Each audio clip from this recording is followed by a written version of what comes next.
私たちは付き合っている。でもお兄ちゃん、茜さん。お互いがお互いのかけがえのある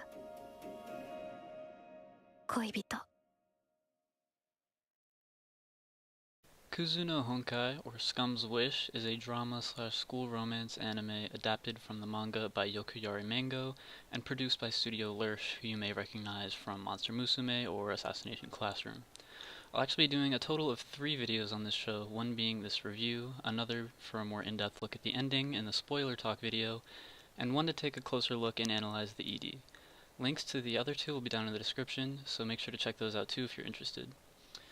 Scum's Wish just finished airing a little bit ago from the winter 2017 season, and for me at least, this was the standout of that season. There were a handful of other series that I liked a lot, but it really surprised me since I didn't go into it with too high expectations. But don't let the pretty generic MAL tags fool you though, since it really is something special when it comes to the whole school romance idea, being a pretty dark and brutal take on the genre with a very apt name. Scum's Wish does a great job of highlighting how tragic not only love but people in general can be, especially in that high school time period.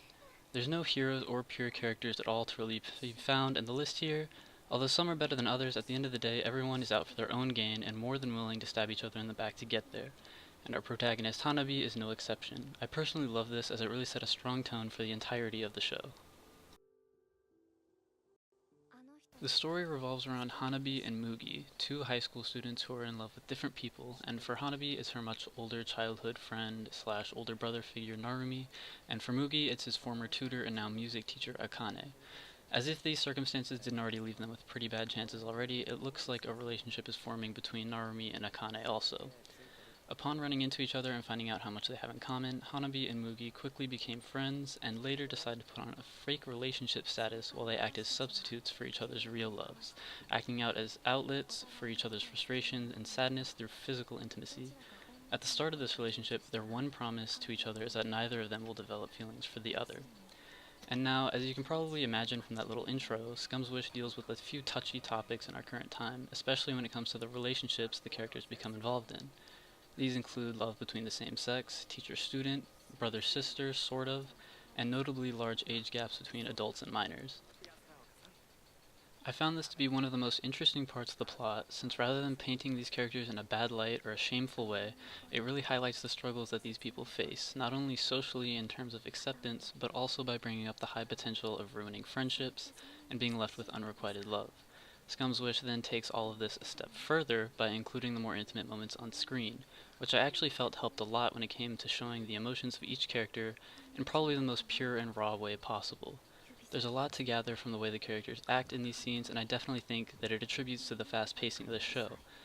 We can get so much progression from just one of these scenes that it saves a lot of time where other anime would just beat around the bush and make character relationships in development slow down a ton. At the end we're left with what seems to be a very polarizing ending when it comes to popular opinion, but one that I personally loved and would have been disappointed if it had ended up the way others I saw were hoping it would, which of course I'll go into more detail about in the spoiler talk video. As far as the artwork goes, I think the animation quality was good. I didn't have any complaints for sure, but it didn't really amaze me either.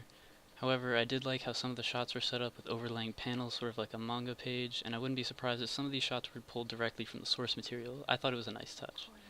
And for the sound side of things, we got a solid OP and a really great ED, which I will be talking more about in its own video. The voice actors had strong performances all around, and in particular, I was a fan of Hanabi's VA, Onside Chika. I thought she did a good job of portraying the soft-spoken Hanabi while still letting the emotion come through in a natural way when needed.